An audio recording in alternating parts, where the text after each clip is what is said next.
அனைவருக்கும் வணக்கம். கடன் வாங்கியதை நம்ம திருப்பி கொடுத்து தானே ஆகணும். ஆமாம், அதான தர்ம நியாயம். நாம் நம்ம உடம்பையும் பஞ்சபூதங்கள்டேருந்து மூச்சையும் பஞ்சபூதங்கள்ட்ட கடன் தானே வாங்கியிருக்கோம். அப்போ இதில் நாம்ங்கிறது என்ன இருக்குது? இந்த பஞ்சபூதங்கள்ட்ட கடன் வாங்கி நம்ம என்ன பிஸ்னஸ், ஒரு கடன் வாங்கி ஒரு பிஸ்னஸ் பண்ணி சக்ஸஸ் பண்ணோன்னா நமக்கு கடன் கொடுத்தவர் சந்தோஷப்படுவார், நாமும் சந்தோஷப்படுவோம்.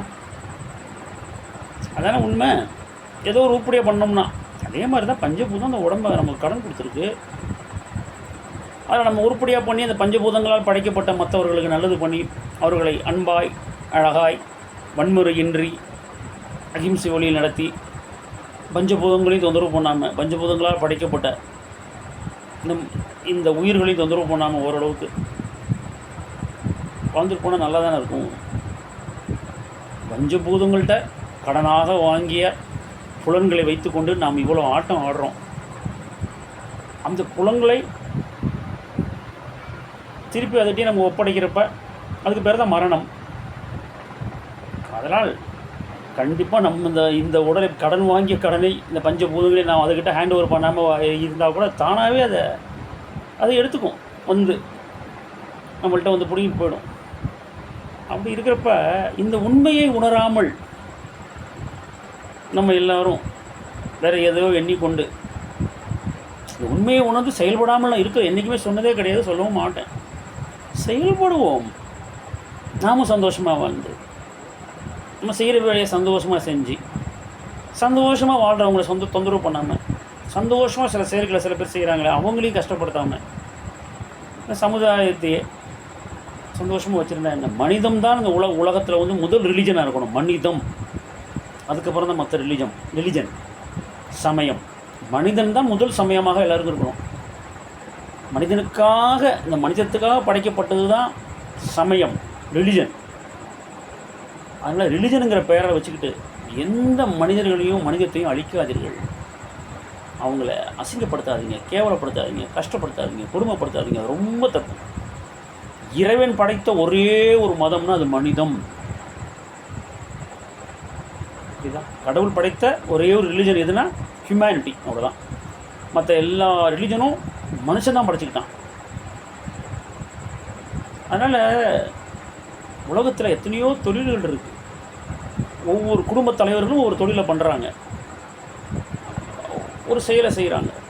என் குடும்பத் தலைவன் செய்கிற செயல் தான் பெருசு, என் குடும்ப தலைவி செய்கிற செயல் தான் பெருசு, என் குடும்ப நடவடிக்கை தான் பெருசு அப்படின்னா சொல்லாதீங்க.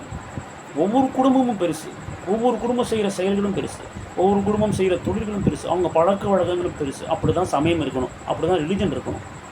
எல்லாமே முக்கியம். கண் தனியாக இயங்க இயலாது, தலை தனியாக இயங்க இயலாது, ஹார்ட் தனியாக இயங்க இயலாது. கண்ணின்றி நான் பார்க்க முடியாது இல்லையா? அதே மாதிரி இதயம் இயங்கணும், பிரெயின் இயங்கணும். இதெல்லாம் இயங்கினா தான் உடம்புல உள்ள அனைத்து உறுப்புகளும் ஒரு அமைப்பில் இயங்கினா தான் எல்லா உறுப்புகளும் நன்றாய் வாழ முடியும். கண்ணு செயல்பட முடியும், மூக்கு செயல்பட முடியும், வாயு செயல்பட முடியும். அனைத்து உறுப்புகளும் இயங்கணும். அனைத்து உறுப்புகளும் இயங்க அனைத்து உறுப்புகளுமே வேணும். அது மாதிரி உலகம் இயங்க அனைத்து விதமான செயல்களும் வேணும், அனைத்து விதமான சிந்தனைகள் வேணும். ஒரே ஒரு மூளை மட்டும் இந்த உலகத்தை வாழ வைக்க முடியாது. 1000 மூளைகள், 1000 அறிவுகள் வேண்டும். எல்லா அறிவும் ஒருத்தவங்களுக்குள்ளே வந்து சேராது. கை செய்கிற வேலையை கை தான் செய்ய முடியும், கண்ணு செய்கிற வேலையை கண்ணு தான் செய்ய முடியும், மூக்கு செய்கிற வேலையை மூக்கு தான் செய்ய முடியும், ஹார்ட்டு செய்கிற வேலையை ஹார்ட்டு தான் செய்ய முடியும், பிரெயின் செய்கிற வேலையை பிரெயின் தான் செய்ய முடியும். அது மாதிரி இயற்கையின் படைப்பிலே ஒவ்வொருத்தவங்களும் அவங்க செயலை செஞ்சால் தான் அந்த உலகம் வந்து ஒழுங்காக இயங்க முடியும். அது மாதிரி எல்லா மதங்களும் அப்படி படைக்கப்பட்டதே மனிதர்களால். எல்லா புனிதர்களும் அந்த மதங்களை ஏன் படைத்தாங்கன்னா, சில கொள்கை கோட்பாடுகளை படைத்தாங்கன்னா எல்லா மனிதர்களையும் வாழ்விக்கவே, இன்னொரு மனிதர்களை அழிப்பதற்காக இல்லை.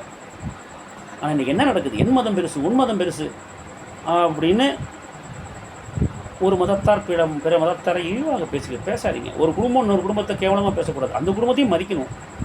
அதனால் எல்லா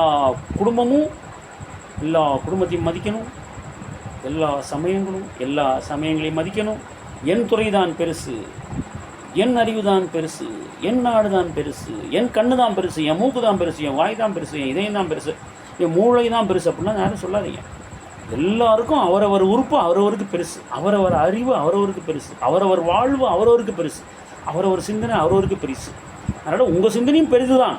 அதே போல் அடுத்தவர்களோட சிந்தனையும் பெருசு தான் நினச்சிக்கிட்டு எல்லோரையும் மதியுங்கள், எல்லோரையும் நேசியுங்கள், எல்லோருக்கும் அன்பு காட்டுங்கள், எல்லா மதத்தவரையும் மதியுங்கள், எவரையும் அழிக்காதீர்கள். மனிதம்தான் முதல் மதம், மற்ற மதங்கள்லாம் அதற்கு அடுத்தாற் போல் தான். அதனால் எல்லோரும் நிம்மதியாக வாழ விடுங்கள், எல்லோரும் நிம்மதியாக வாழுங்கள். அடுத்த வீட்டில் சந்திப்போம். அனைவரும் வாழ்க வாழ்க வாழ்க.